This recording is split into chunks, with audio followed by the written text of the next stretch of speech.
Beberapa tahun lalu, teman saya kena santet.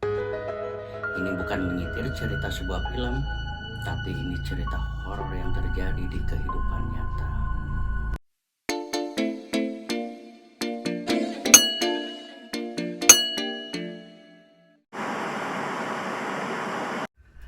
Bagaimana perasaanmu ketika tahu salah satu anggota keluargamu pindah agama?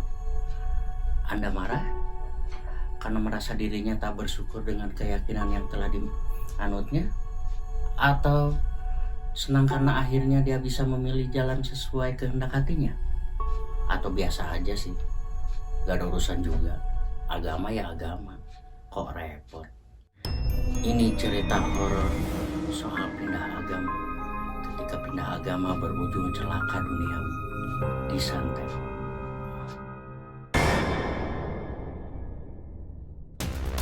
Assalamualaikum, apa kabar semuanya? Terima kasih sudah klik channel ini. Dan hari ini saya akan menceritakan kisah disantet karena pindah agama. Saya punya teman. Dia bersama istrinya dicampakkan keluarga setelah pindah agama. Jadi pernikahan teman saya ini tidak direstui oleh keluarga besar. Pasalnya, teman saya pindah agama mengikuti kepercayaan istrinya. Meskipun ditentang, proses pernikahan berjalan aman.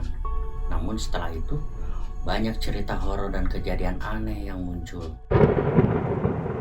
Suatu hari, istri teman saya ini merasakan sakit kepala yang tak tertahankan. Lalu dia minum obat sakit kepala. Namun sayangnya obat itu tidak manjur. Dia berganti obat lain, juga tak berhasil. Suaminya bingung. Kenapa sih, Dek? Gak ngerti, Mas. Pokoknya ini kepala sakit banget. Lantaran tidak kunjung sembuh. Akhirnya mereka mencari orang pintar. Kenapa ke orang pintar? Ya, ketimbang ke dokter yang nantinya diberi obat itu aja. Siapa tahu di sana ada obat yang lebih manjur. Saat pergi ke sana dan menjelaskan situasinya, orang pintar itu berkata, ada yang gak senang sama kalian. Ini bahaya, kalian bisa mati. Mereka kaget bukan kepala. Kena santet. Sungguh tak terbayangkan sebelumnya. Lalu orang pintar itu memberikan semacam resep berupa kertas bertuliskan huruf Arab untuk menangkal santet itu. Ini dipakai aja ya, Mbak, dikalungkan. Lalu mereka pamit. Selama sebulan, obat itu manjur. Tidak ada gangguan apapun. Tapi tidak pada bulan kedua.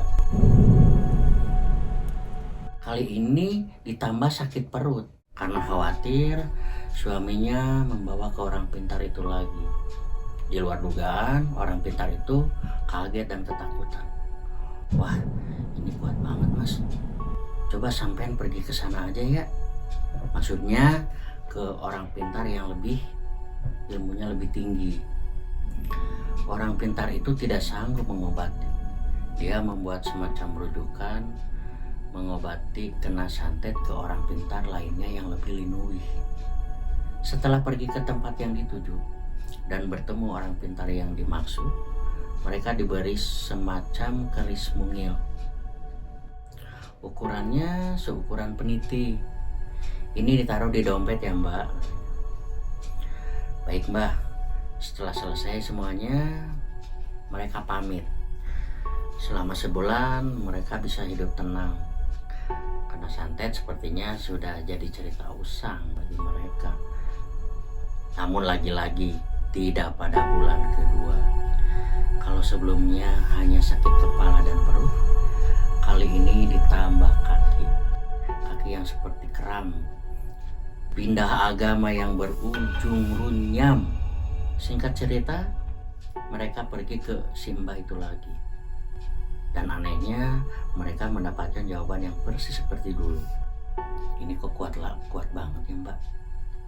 Dan di luar dugaan saya, Simba bilang, coba ke tempat itu saja. Lagi-lagi sebuah rujukan pergi ke orang pintar yang ilmunya lebih tinggi lagi. Setelah mereka berkonsultasi, mereka diberi semacam gelang Lalu Mbak memberikan gelang itu kepada si Mbak. Ini dipakai ya Mbak, jangan sampai lepas. Selama sebulan mereka aman. Mereka berharap cerita horor ini tidak terjadi di bulan kedua. Sayangnya harapan tak sesuai kenyataan. Lagi-lagi si istri mengalami kesakitan. Mereka pun pergi ke tempat sebelumnya dan jawabannya sama seperti dulu. Asal teman-teman tahu, pelaku ketemu orang pintar untuk mengobati santet. Ini dilakukan sampai 34 kali. Selalu saja berulang dan tidak pernah selesai. Sakitnya seperti datang tak diundang, tetapi tak ingin pulang, maunya menetap. Akhirnya suatu ketika mereka curhat soal cerita horor ini kepada teman bapak saya. Mereka diminta bertemu dengan Pak Dek saya, yang pada saat itu Pak Dek saya sedang di rumah teman bapak. Kebetulan karena saya sedang libur, saya ikut bersama bapak untuk pergi ke sana. Bapak saya berpesan, kalau ada yang aneh, pokoknya berdoa aja, minta yang terbaik sama Allah. Bukannya tenang, saya malah merinding, badan rasanya panas, pikiran berkecamuk. Setibanya di sana, banyak orang sudah berkumpul. Mereka, suami istri itu pun sudah ada di sana. Saya, bapak, dan teman-teman bapak ikut nimbrung mendengarkan konsultasi cerita horor kena santet karena benda agama. Kemudian Pak Dek saya meminta suami dan istri itu menunjukkan barang-barang goib yang sudah digunakan untuk menangkal santet. Kalian tahu, isinya satu ember penuh, mulai dari boneka, gelang, topeng, kertas-kertas, hingga yang paling fenomenal menurut saya, keris mungil tadi. Satu persatu barang diangkat oleh teman bapak. Lalu Pak D bertanya kepada kami, kalian lihat apa? Kami diminta melihat baik melalui mata telanjang maupun mata batin. Isinya macam-macam. Bagi yang terbuka mata batinnya, mereka bisa melihat harimau, monyet, tuyul, genderuwo, dan lain-lain. Lalu tiba saatnya keris itu diangkat. Beberapa dari kami langsung mengambil kuda-kuda. Rasanya seperti ada yang mau nyerang, seakan keris itu mau menyerang Pak D. Lalu ucapan astagfirullah menggema di rumah itu. Saya belum bisa melihat dengan mata batin saya, tapi teman bapak berbaik hati mau mendeskripsikan yang dia lihatnya secara detail. Katanya di dalam keris itu ada sosok leak. Perawakannya besar, matanya merah, lidahnya menjulur sampai ke lantai. Kedua gigi taringnya seperti berlumut. Leak itu sedang duduk bersila dengan kaki kiri agak diangkat. Di tangan kanannya yang penuh dengan kuku tajam memegang semacam manusia, dan ternyata dia sedang makan bayi dengan lahap, hingga yang tersisa hanya kaki kiri dari bayi itu. Pade hanya berkata, kalau kalian kena santet, ya jangan minta tolong ke orang yang gak jelas. Minta sama yang di atas, malah minta perlindungan sama setan. Ini jadinya setan vs setan. Kami hanya mengangguk, termasuk suami dan istri yang kena santet. Lalu semua barang di ember dibakar hingga menjadi abu, kecuali keris kecil mungil yang berisi leak itu baru dimusnahkan dengan perlakuan khusus. Setelah malam yang menegangkan itu, hidup teman saya dan istrinya menjadi lebih tenang. Cerita horor tidak pernah terulang lagi. Saya dengar saat ini mereka sudah punya momongan. Cuma suatu kali si suami telepon Pak D saya.